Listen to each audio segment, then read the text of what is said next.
नमस्कार दोस्तों, politics with Awanish विद्यार्थी के आज के एपिसोड में आपका स्वागत। दोस्तों, उत्तर प्रदेश की राजनीति में कभी कभी ऐसी बहसें उभर आती हैं जो न सिर्फ वर्तमान की होती हैं बल्कि अतीत की स्मृतियों, विरासतों और दबदबे को भी फिर से केंद्र में लेकर आती हैं। इन दिनों प्रदेश की राजनीति में ठीक वैसा ही एक सियासी तूफान खड़ा हो गया। एक और जौनपुर के पूर्व सांसद बाहुबली धनंजय सिंह हैं, दूसरी तरफ गोसाईगंज से समाजवादी पार्टी के बागी विधायक अभय सिंह।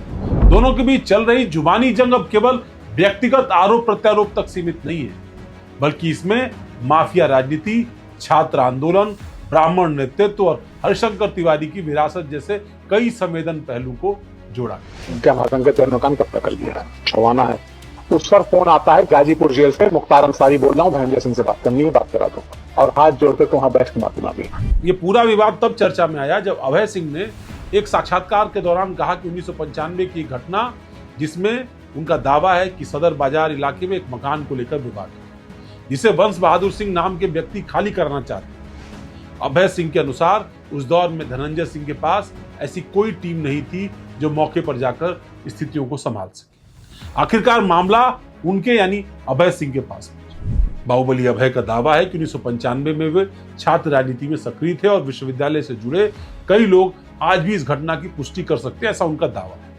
अभय ने बताया कि जब विवाद बढ़ा तो मौके पर पहुंचे, कथित तौर पर मकान को कब्जा मुक्त कराया। उनके अनुसार बाद में 4 जिप्सियों में भरकर कुछ लोग दोबारा आए, लेकिन वो भी लौटे। ये दावा सीधे तौर पर उस दौर की ताकत और प्रभाव को लेकर बड़े सवाल खड़ा करता है। यानी जो माफियाओं की आपसी तकरार थी, माफियाओं का वर्चस्व था, उसको लेकर कई सवाल।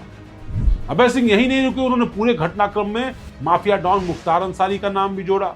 उनके मुताबिक गाजीपुर जेल में मुख्तार अंसारी का फोन अभिषेक सिंह नाम के युवक के मोबाइल फोन, जिसमें धनंजय सिंह से बात कराने की बात है। अभय ने दावा किया कि फोन पर मुख्तार ने धनंजय को मकान पर अपना कब्जा छोड़ने और पूर्वांचल के बड़े बाहुबली हरिशंकर तिवारी से माफी मांगने की सलाह दी। अभय सिंह ने इंटरव्यू में यह भी कहा कि जब यह बात उनके सामने आई तो उन्होंने भी माफी मांगने से साफ इनकार किया, क्योंकि मुख्तार की शर्त में धनंजय के साथ अभय को भी माफी। अभय का कहना था कि उस समय मेरी उम्र 21-22 साल रही होगी और मैंने साफ कहा कि किसी बाबा या आजी से माफी मांगने मैं नहीं जाऊंगा। अभय के अनुसार बाद में कुछ अन्य लोग गए, माफी मांगी और चाबी वापस ली। यह बयान अपने आप में कई स्तरों पर सियासी संकेत देता है। तो एक और खुद को निर्भीक बताना, दबंग छवि का पेश करने की अभय की कोशिश में। दूसरी ओर हरिशंकर तिवारी जैसे कद्दावर नेता की भूमिका और प्रभाव को चुनौती देने वाला भी ये बयान है, और यही कारण है कि यह बयान सामने आते ही सियासी गलियारों में हलचल तेज हो गई और खासतौर पूर्वांचल की ब्राह्मण राजनीति से जुड़े हुए कई सारे लोगों ने इस पर प्रतिक्रिया दी। अभय सिंह के बयान के बाद सबसे तीखी प्रतिक्रिया आई हरिशंकर तिवारी के बड़े बेटे और पूर्व सांसद भीष्म शंकर तिवारी उर्फ कुशल तिवारी। भीष्म शंकर तिवारी उर्फ कुशल तिवारी ने लिखा कि कुछ व्यक्तित्व क्षणिक राजनीति की सीमाओं से परे। स्वर्गीय पंडित हरिशंकर तिवारी ऐसे ही व्यक्तित्व थे। उन्होंने स्पष्ट किया कि उनके पिता का स्थान किसी बयान विवाद से तय नहीं, बल्कि इतिहास और जनता की स्मृतियों से तय। उस फेसबुक पोस्ट में उन्होंने ये भी कहा, छोटे कद की राजनीतिक टिप्पणियों को महत्व देना न तो आवश्यक है और न ही तिवारी परिवार की परंपरा का हिस्सा। भीष्म शंकर तिवारी का यह बयान सिर्फ एक पारिवारिक प्रतिक्रिया नहीं, बल्कि इसमें गहरे राजनीतिक चेतावनी के रूप में भी इसको देखा है। उन्होंने लिखा कि कुछ लोग केवल इसलिए ऐसे वक्तव्य दे रहे हैं ताकि अपने राजनीतिक आकाओं की नजर में और संभावित टिकट की उनकी उम्मीद जगी रह सके। दरअसल ये सीधा संकेत था अभय सिंह, जिन्होंने इस तरह का बयान दिया। पोस्ट में हरिशंकर तिवारी को केवल एक जन नेता नहीं, बल्कि ब्राह्मणत्व के स्वाभाविक संरक्षक और ब्राह्मण समाज के उत्थानकर्ता के रूप में प्रस्तुत करने की कोशिश है। यह बात साफ करती है कि विवाद अब व्यक्तिगत स्तर पर नहीं, बल्कि जाति और सामाजिक पहचान की राजनीति और राजनीतिक द्वंद्व तक पहुंच। दरअसल पूरे घटनाक्रम में सबसे दिलचस्प पहलू यह था कि धनंजय सिंह की ओर से फिलहाल इस मामले पर कोई तीखी सार्वजनिक प्रतिक्रिया सामने नहीं है। सवाल उठता है कि क्या यह चुप्पी रणनीतिक है या आने वाले दिनों में किसी बड़े राजनीतिक बयान की तैयारी, क्योंकि बयान एक बार निकला है तो ये तीर वापस तो नहीं आएगा। धनंजय सिंह का नाम जौनपुर और पूर्वांचल की राजनीति में लंबे समय से विवाद और दबदबे के साथ जुड़े। ऐसे में अभय सिंह के बयान सीधे तौर पर उनकी राजनीतिक छवि और इतिहास को चुनौती देते हुए, यही वजह है कि राजनीतिक विश्लेषक मानते हैं कि ये टकराव अभी शुरुआत में है। यह जुबानी जंग ऐसे समय पर सामने आई है जब उत्तर प्रदेश की राजनीति धीरे धीरे अगले चुनावी दौर की तरफ बढ़ रही है। समाजवादी पार्टी, बीजेपी और अन्य दल अपने सामाजिक समीकरणों को साधने में अभी से जुट गए हैं। और ऐसे में दो बड़े वर्गों की आपस की लड़ाई एक बड़ा राजनीतिक शिफ्ट कर सकती है। ऐसे में पुराने विवादों को हवा देना या ऐतिहासिक चेहरों की विरासत को फिर से चर्चा में लाना एक सोची समझी रणनीति का भी हिस्सा हो सकता है। विशेषज्ञों का मानना है कि अभय का बयान खुद को एक मजबूत और स्वतंत्र नेता के रूप में स्थापित करने की कोशिश हो सकती है, जबकि तिवारी परिवार की प्रतिक्रिया यह संकेत देती है कि वे अपने विरासत और सामाजिक आधार को कमजोर नहीं पड़ने देंगे और मौका पड़ने पर पलट जवाब देंगे। यह पूरा विवाद एक बड़े सवाल की ओर भी इशारा करता है, क्या राजनीति में इतिहास सिर्फ संदर्भ होता है या राजनीतिक हथियार? हरशंकर तिवारी जैसे नेताओं की छवि आज भी पूर्वांचल की राजनीति में गहरी पैठ रखती है। ऐसे में उनके नाम का होने वाला किसी भी तरह का इस्तेमाल या उस पर टिप्पणी उसको हल्के से नहीं लिया जा सकता। अभय सिंह का बयान भले ही 1995 की घटना को केंद्र में रखकर बोला गया हो, लेकिन इसकी गूंज आज की राजनीति में भी सुनाई देती है। वहीं भीष्म शंकर तिवारी का जवाब यह स्पष्ट करता है कि कुछ नाम और विरासतें वक्त के साथ और मजबूत होती हैं।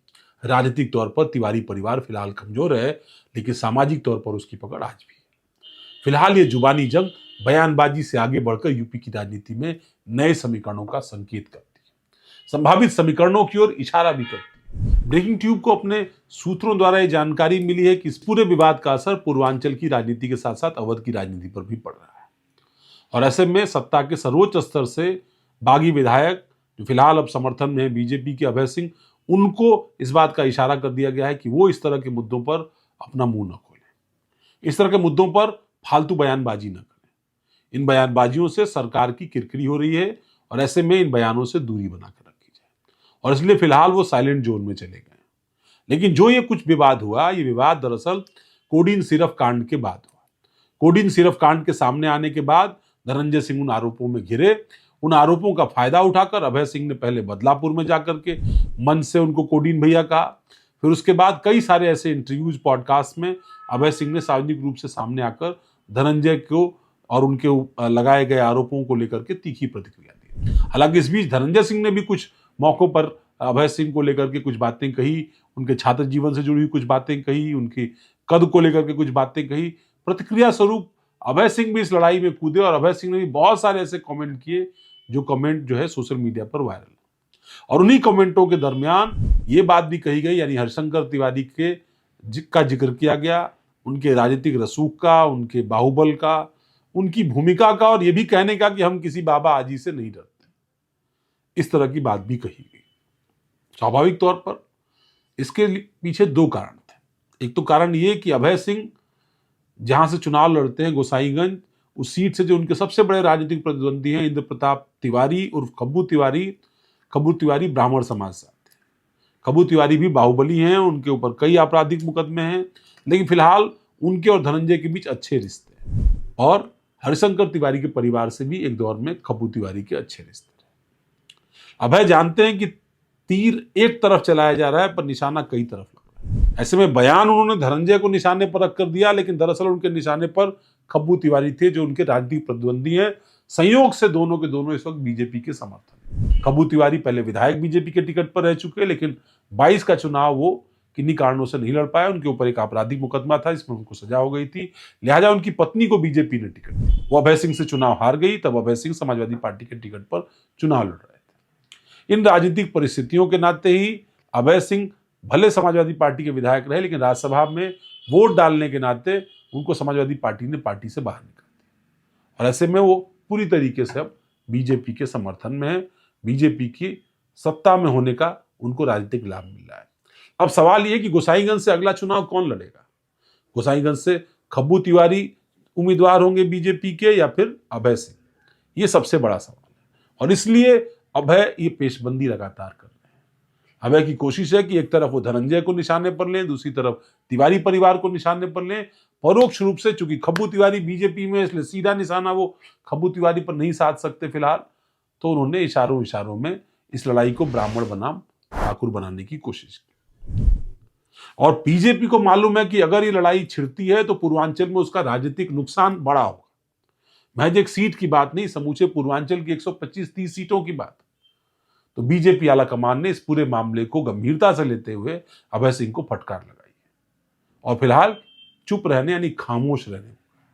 लेकिन विवाद बड़ा दिलचस्प है और आने वाले दिनों में इसका राजनीतिक मायने भी निकलेगा। अभय सिंह, धनंजय सिंह या कुशल तिवारी या विनय तिवारी, ये तमाम सारे अपनी अपनी पृष्ठभूमि जानते हैं।